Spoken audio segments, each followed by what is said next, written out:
CISO of Tata Communication. Jaspal is responsible for global InfoSec group, cybersecurity strategy, governance and implementation of security programs for all legal entities of Tata Communication Enterprise globally. Also, he is responsible for InfoSec annual operating plan and InfoSec governance for the whole enterprise and telecom and other growth LOBs.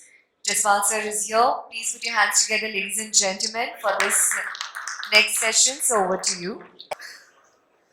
Most of the good points are covered in some way, but this is a collection of some of my thoughts. Working on various InfoSec roles prior to Tata Communications, I have been associated with two large global banks, and most of my career has been with them. So I was given to talk about enabling innovation into security, and for most of us in the room, we must be wondering where is the time for innovation after dealing with a zillion alerts and hundreds of CVEs and all kind of malicious traffic and all kind of advisories and regulatory directives to respond. So I'm not going to talk about anything which is earth-shattering, completely unheard of. Most of my thoughts are the day-to-day thoughts and what you would be using, what you would be deploying in your own sort of working. So let's get into this. This is not my slide. I picked it up from someone on LinkedIn, but I like this slide. I like this slide because it reminds me that there is a danger in being on the extreme end, and there's a reason why it's called as slope. And from my point of view, yeah, I think most of us start our journey on any new topic considering that we know everything, and then there is an immediate realization which sets in, and you begin to kind of ponder how much more is to be done, and there is a sense of despair and hopelessness. But then we muster courage, we kind of pull together the pieces and we start to put together some thoughts. That's where the beginning is, and then we begin to make some progress, which is what is the upward part of the slope. And I would urge if we stay there and not ever get to, thinking that, we got it all covered, because every day we wake up, we kind of hear about new things, new attack vectors, new sort of modus operandi, and sometimes things are extremely low-tech also, not necessarily that they are very advanced and sophisticated attack vectors.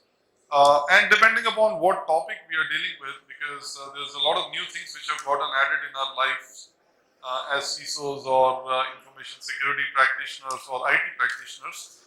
Any role which you are doing trying to protect, or even having a close remote interest in trying to protect the enterprise, there will be a lot of topics which you will iteratively keep starting at this end and then keep going on to the right side of the graph.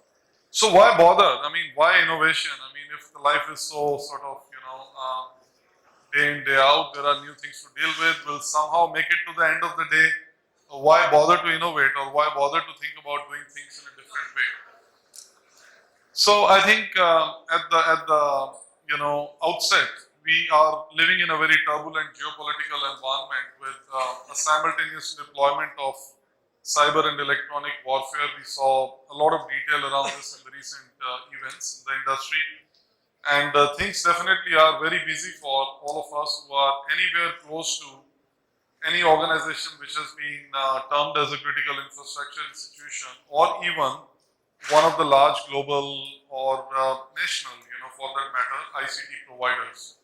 I think things are extremely busy for the last while. So what are the things we are seeing, continued trends on attack on initial access brokers. We spoke about this in March, and between March and now we saw at least two large incidents in the industry, which kind of remind us that this is possible, and this is where the interest of the prominent threat actor groups is. I don't want to go into the specifics. I think you all are well connected with the industry happenings, but basically trying to breach through identity systems for those entities which give you access into trusted networks for onward customers, right? Software supply chain attacks. I think we saw again, two occurrences at least. Of course, many more which may have gone unnoticed, but all of us would remember period of last Christmas where most of us would have been somewhere around in nice cozy, holiday somewhere with family, and we were all kind of remembered in some way to try to build up a strategy for Log4j, which kind of dropped out of nowhere. And this is one component which is used so extensively in most of the software, and nobody ever thought about what kind of ongoing maintenance is being afforded onto this very crucial software component. And it's still not over. I think most organizations are still in some form following up with the remedial actions, and this is going to probably continue for some more time. And before this got over, we also came across 𝗃𝗏, which is another, possible sort of compromise on commonly used libraries. And the examples continue. I mean, the point here is that people would try to attack where there's a maximum impact with minimal amount of resources and, sort of skills. We all know about cloud adoption. I think we all talk about it day in, day out. Accelerated cloud adoption, multi-cloud strategy. These are the buzzwords we kind of all hear, speak, listen multiple times in the day. But what does it mean for us? For us, what it means is that it takes so much of effort for us to come up with one end-to-end strategy of protecting enterprise assets, which is a multitude of things, including monitoring, including asset management, including testing, including DevSecOps, including various forms of things, data protection, etc. And now you think about it, all of a sudden you have got multiple cloud environments, you've got multiple providers, you've got multiple partners who you need to work with, and behind in your organization, there is also a lot of different parts of the organization, not all of them necessarily very technical. And the reason why they go to cloud is because they feel that they could do this faster, right? So now how do you ensure that there is a consistent application of your information security strategy across all these platforms? That's what the challenge really is for us. We spoke briefly about never-ending deluge of vulnerabilities and ever-growing endpoints managed, unmanaged. I think some statistics tell that last year was the year of maximum number of CVEs, which were reported, about 20,000 of them. I think about 50 of them got added every single day. That's unbelievable. I mean, how could anyone ever keep pace with patching so many systems with so many exploits coming every single day? And a lot of them are basically exploitable with public sort of proof of concepts put up, which require very little technical expertise and very little technical know-how. So this is a real risk which as tiring and as fundamental as it seems, this is something which you've got to kind of keep working on. One of my earlier speaker friends spoke about similar timeline. So this is a slightly different view. Please bear with it. But I come from these days on the extreme left, and a lot of us who would have been, working with computers at that time, you would remember the green dumb terminals and the internet, which was 9,600 bps, and a modem which buzzed like nobody's business when you try to connect, and the screen refreshes were like, you could literally read the characters being printed on the screen. Life was easy then, right? I mean, there was hardly anything for anyone to breach. Of course, there were attempts on targeted sort of institutions, but attempts at that time were more focused on universities, on institutions which had IPs and a lot of research and some of those things. It was not really a kind of a day-to-day worry or risk for most of the user organizations. Of course, from there on, when the things moved on to start of personal computers, there came a floppy disk, and oh my God, all of a sudden we opened ourselves to things coming from outside, and there was a little write protect notch on the floppy disk, different kind of floppy disks, and people started writing this terminate and stay resident kind of code, interrupt 27 if I remember it rightly, and all kind of stuff started to happen then. And then of course the antiviruses came, and things started. But of course it was very limited, in some way. But when we talk about 95 to 2015, this was the period where most of the security got developed because as a response to the advancements in the malicious code, a polymorphic sort of malware, and things moved on from signatures to patterns to behavior analysis, and more focus around discovery, more focus around endpoint security, more focus around central monitoring, logging, event correlation, etc., etc. The whole works. So what did we do here? We created a security theater here, where there is more than one product for every single requirement what you have. And the problem now is that which one do you use, and there are overlapping solutions, and you got something in your organization already, but you want to kind of just implement the delta, and how do you transition? And with so much of movement happening in the vendor space, where the companies get acquired, their products get kind of taken over, trying to evolve anything which is a long-term strategy around security products is like a big gamble, right? But I think this is where we were in this period. A lot of solutions, really an awful lot, right? And managing them was, so coming now to where we are, and I think we again start to loop back into some of the basics. We now have all the technologies. We now know most of what we can do with the tools. There is very little new things which can possibly be added in the tool set and in your arsenal and in your armory. This is like iPhone 13, right? I mean, how much more innovation can you do besides the phone walking up and making coffee for you, right?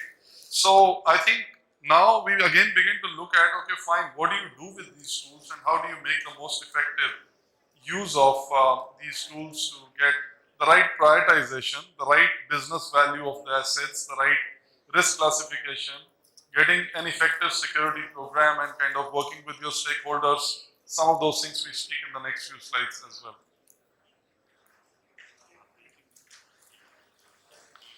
So where are we then? We are talking about being beyond assurance and enabling, and we would like to believe that cyber today becomes the key business differentiator.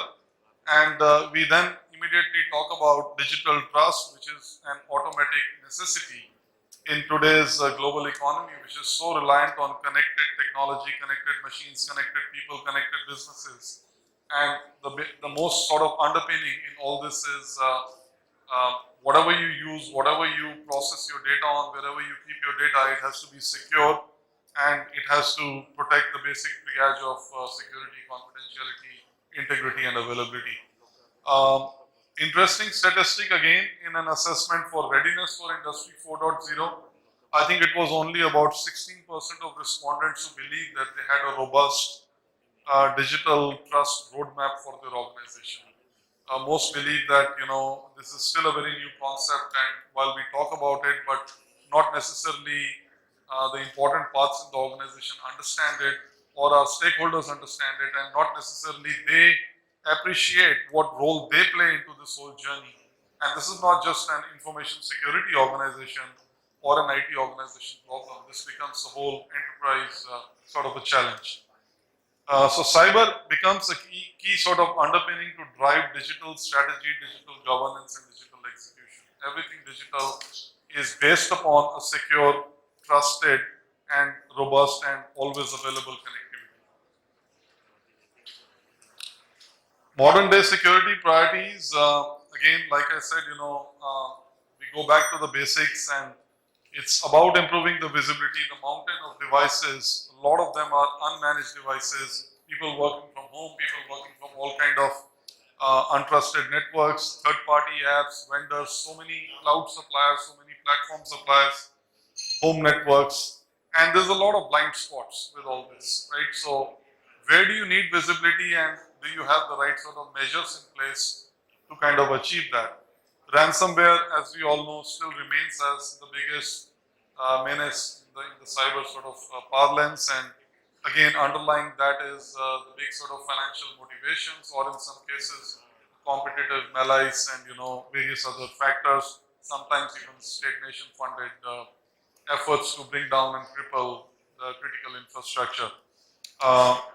But basically, more you connect within your organization on this real risk, the more you simulate the scenarios, and a lot of industry segments, particularly banking, also have this as a mandatory requirement from from the banking regulators where you have to kind of participate in certain drills and they play out certain scenarios, and sometimes it's also a simultaneous attack on various key channels, like whether it's Swift and ATM, and both of them going down, and you're trying to run your business. But this is absolutely vital because what I'm sure all of you would agree, and I don't need to take examples, even the slightest and the smallest of the incident, the biggest time spent is to get the people together and start talking what's relevant, right? So I think to get past that is important, that you connect often and rehearse some of these things. Upgrading the legacy, very important. There are places, there are industry verticals where there's a lot of end-of-life, end-of-support systems which are running because of various reasons. So whether it's legacy applications, whether it's obsolete endpoints, weak processes, end-of-life platforms, as tiring as it gets, there needs a constant cadence to the threat and vulnerability management program for us to kind of have the basics covered. And strengthen security as a service. The new sort of buzzword is not to centralize all of your security might, capability, and intelligence in one part of the organization. Yes, you need a core organization which kind of leads the security transformation journey, but you must have strong and capable security ambassadors spread over all the parts of the organization which are critical, because that's where they would be able to take quick decisions. That's where they would be able to influence the right decisions and the choices of technology, and making sure the right operations procedures are put in place. Of course, there are some future technologies which the trends show that there is a good investment. There are a number of patents and a lot of work happening around quantum computing and correspondingly, quantum cryptography and quantum security to protect against the threat actors which would operate in that environment. I think it's time that we start thinking about that. Blockchain security, and of course AI/ML is heavily used and abused word, but if you have specific outcomes, you must put in front of you that this is your target of putting AI/ML in this case, and this is what you would like to see, and call it successful. The last slide is on security-oriented culture. As they say, culture eats strategy for the breakfast. So it's always about creating more sort of ownership, accountability, and security as the underlying hygiene. What I feel is that in maybe 5 years from now, nobody would buy security as a standalone service. It would have to be assumed as the underlying basic hygiene, and if you don't have it, then your products don't sell. You don't sell security standalone. Security plan prioritization, I think this should be an important parameter evaluating the business performance reviews. More of inside-out security, this is what I was talking about, creating stronger security champions within the businesses, within the technology, within the operations, so that they could kind of replicate and implement the key principles. Talk security with your vendors is very important. We all talk about third-party security, supplier security, but we know how reluctant sometimes the vendors are, and if it's not embedded rightly into the contracts, this would always get a miss. And lastly, include security drills as part of your BCP plans and recovery simulations. That's where I end. Happy to connect with any one of you offline. Great speaking. Thank you so much, sir.